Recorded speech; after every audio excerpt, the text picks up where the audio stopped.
Bike চুরির সঙ্গে যুক্ত 6 জনকে গ্রেপ্তার করে 12টি মোটর বাইক উদ্ধার পুলিশের।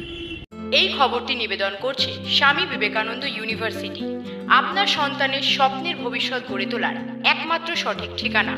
যোগাযোগ 7044086270।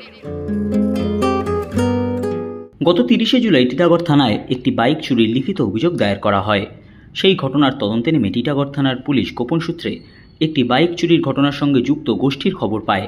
সাথে সাথেই টিটাগড় থানার সাদা পোশাকের পুলিশ হুগলিতে অভিযান চালিয়ে 6 জনকে গ্রেপ্তার করে এবং 12টি বাইক উদ্ধার হয়। গোটা বিষয় নিয়ে শনিবার টিটাগড় থানায় সাংবাদিক সম্মেলন করেন ব্যারাকপুর পুলিশ কমিশনারেটের উপনগরপাল মধ্য ইন্দ্রবদন ঝা।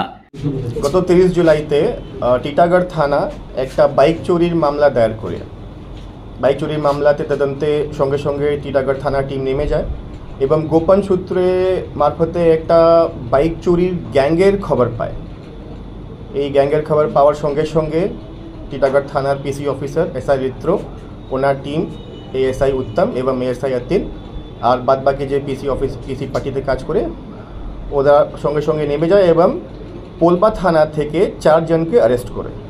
পোলবা থানা থেকে 4 জনকে যে অ্যারেস্ট করা হলো ওটার নাম আছে দামোদর বাগ, অমিত হলদার, ঝন্টু দাস আর সজল সমাজপতি।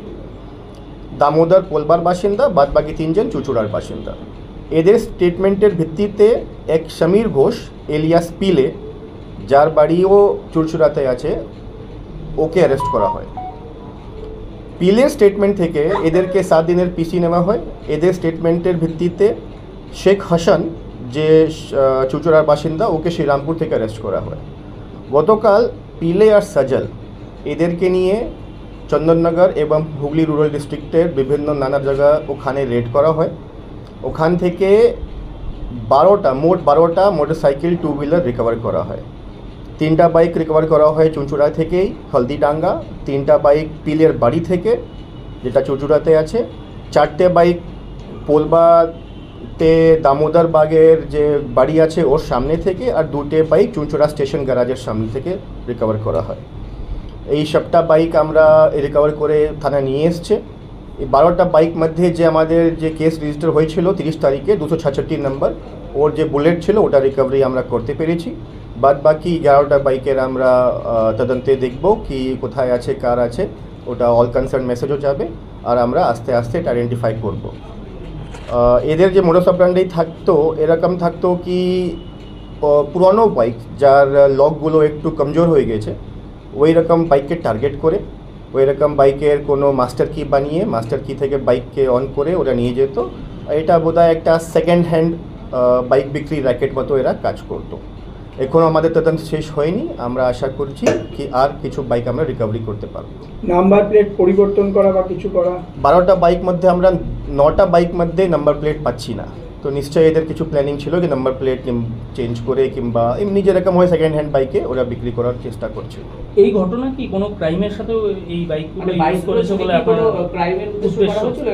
আপাতত ক্রাইমের উদ্দেশ্য আমরা পেলাম না, আপাতত আমরা শুধু চুরি করার সেকেন্ড হ্যান্ড বাইককে বিক্রি করার উদ্দেশ্য পেয়েছি। কিন্তু এটা আপনারা জানেন অনেক সময় এই সব চুরি করার বাইকটা ক্রাইমের সঙ্গে যুক্ত হয়। এই জন্য আমি এই প্রশংসনীয় কাজের জন্য আমি টিটাগড় থানার পিসিও পার্টিকে, টিটাগড় থানার সমস্ত অফিসারকে ওদের অভিনন্দন জানাচ্ছি। লোকাল কোনো লিড আছে, মানে এই যে গ্যাংটা ধরা পড়েছে তাহলে টিটাগড় বেস কোনো লোকজন আছে? না, সবাই হুগলি আর চন্দননগরের বাসিন্দা আছে, টিটাগড়ের বাসিন্দা কেউ নেই। উপর থেকে এসে করছে মূলত, উপর থেকে এসে টার্গেট করছে এটা করে পুরো ডিস্ট্রিক্ট চেঞ্জ করে ফেলছে। একদম একদম। সব চুরি যাওয়া বাইকগুলো কি টিটাগড় থানার অন্তর্গত না ব্যারাকপুর কমিশনার? না, এটা এখন অবধি আমরা হাদিস এটা তদন্তের আমার বিষয় আছে।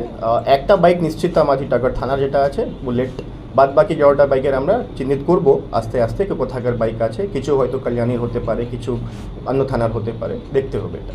মানে যতজনকে অ্যারেস্ট করা হচ্ছে পুরো র্যাকেটটা কি ধরা গেছে এখনো পর্যন্ত? সেটাও তদন্তের বিষয় আছে আমাদের, আমরা তদন্তে দেখছি, খুঁটিয়ে বের করবো কি আছে আর অন্য লোক কোনো জড়িত আছে কি না। Thank you. ও কাজ পড়ে গেল মাঝখানটা,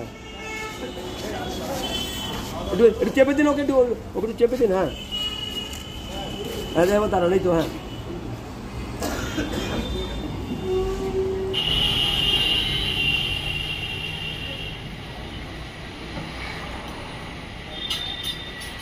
অনেক স্লোতে রান করছে তুমি।